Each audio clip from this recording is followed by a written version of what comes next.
Before Anthrax. Is there a before Anthrax?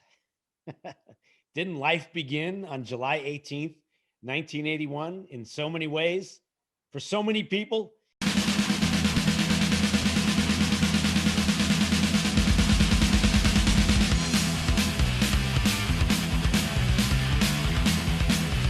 For me, I started playing guitar when I was 8 years old, I think. So somewhere around 71. I actually first met Scott on opposing sides of the volleyball net in gym class. Thrash metal that wasn't even around then. It was more like, wow, so somebody else who appears to have long hair and like hard rock and metal. Long-haired kids, leather jackets. We had our little corner of the lunchroom. Nobody bothered with us. We realized that we both liked hard driving, aggressive music, however you wanted to call it. And we discovered we had that in common. And he lived 2 blocks away from me. So we would walk to school back and forth every day together. Danny was the best musician I knew, and he was in a real band. That was a band called White Heat. I was like 14. We did like Van Halen and Led Zeppelin and originals. And he's playing in a band that already plays gigs in Manhattan. For a kid from Queens, that's like, you made it. Metal was basically just starting to coalesce as a genre and be, loosely defined as such. Walking home from school one day, he tells me how he learned about this thing called anthrax. I believe in his biology class. He's like, it's some kind of spore. It's super deadly. Like if you breathe it, you'll die. I'm like, wow, that sounds cool. That sounds like a great metal band name. Heavy metal of this genre, this aggressive power metal, thrash metal. There was all these amazing bands, but they were all from overseas. They were from the UK, they were from Europe.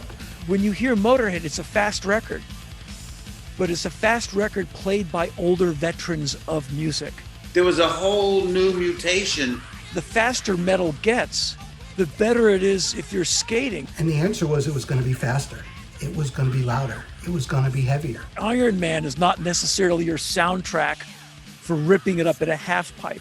And that's really where the thrash scene started. There was the stuff going on, like Kerrang! Magazine. I started reading that. The thrash scene, largely started in Southern California, and you had your bands like Metallica, which really started it all, and then Slayer and Metallica spun off into Megadeth. Here on the East Coast, where I'm from, there was really one band at the time that you were hearing about, and it was Anthrax. Long before they were even a known rock band, I just knew them as these guys that played in a band. Just starting playing like regular heavy metal, Priest and Maiden covers. As much as I loved sitting and playing guitar, it was always more fun to be able to sit and play and jam with somebody else. We all would see each other around New York City and in Manhattan.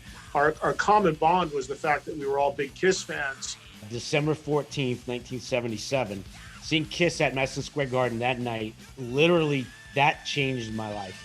I literally walking out of Madison Square Garden that night, I'm still walking that same path because I walked out of that show knowing I'm going to do this. I'm going to be in a band. I have no choice.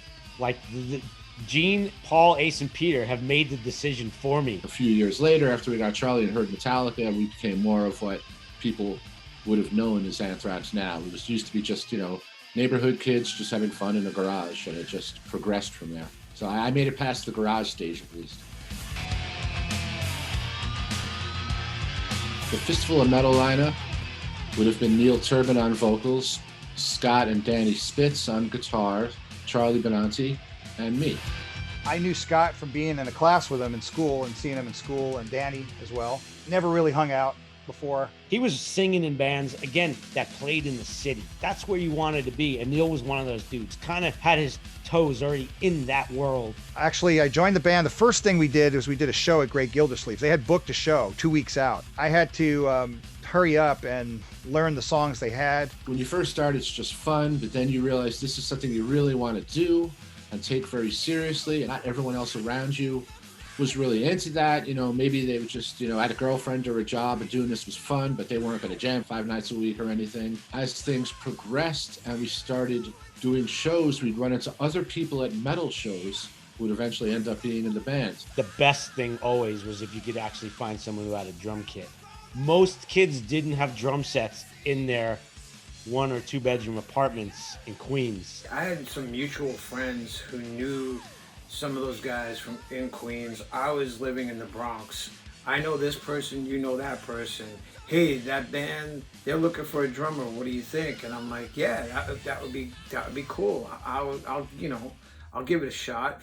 Charlie was always a musician from when he was 4 years old. He was that was a God gift. That it's always been amazing to watch Charlie play drums. Scott and Danny Loker came over my house. We were looking for someone who could play fast double bass. And we just jammed and we had fun just kind of playing these songs that I wouldn't necessarily have played these songs with people that I knew. Even in those early days, Charlie, Danny, Loker, and I, we really kind of had that unspoken language of playing together and how we played together.